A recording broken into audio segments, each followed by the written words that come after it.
Hi, I'm Sarah, and about 4 years ago, I found out that I was a princess.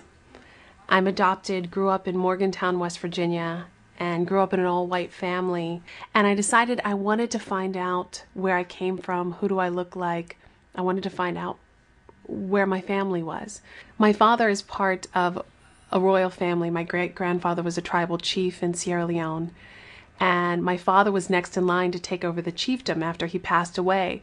But he's a principal of a high school, and he didn't want to take over the chiefdom and leave the high school to, to just, take care of itself. So I went to Sierra Leone, West Africa to meet my birth father for the first time.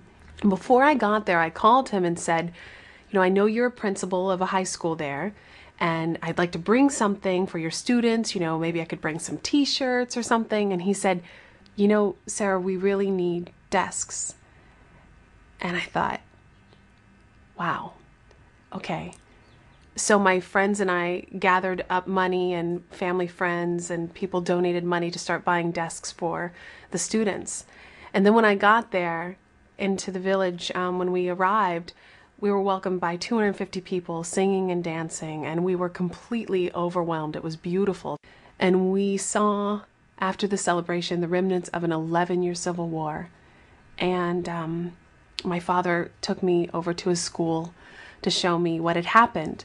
The rebels used it as a barracks, and then they set it on fire and took off. So he said, this is what I'm doing. I'm rebuilding the school. I want education for these students, because they're going to make a difference in this country. And I said, that's inspiring. We came back and started a foundation called the Pessoa Foundation, because we knew we had to do something. I couldn't come back to the United States and go, oh great, I'm a princess, I'm part of a royal family, I hope they work it out. So we started this foundation to start rebuilding this school to make a difference for these students. Because every time we were there, people kept coming up, little kids, can you help me pay for my school? Can you help me get an education? Can you buy me a bike? Because then I can ride the bike to school. And in the United States, I know when I was a kid, I was trying to figure out how not to go to school. I never thought about education being a choice or having an opening for choices in my life. I kind of thought, I have to go, and I don't want to do my homework, it's boring. But I saw, through being in Sierra Leone, the impact that education makes on the entire world. So they're my inspiration, and education has been my inspiration too, to think about where they're going to be sometime after they finish Bumpe High School. That inspires me.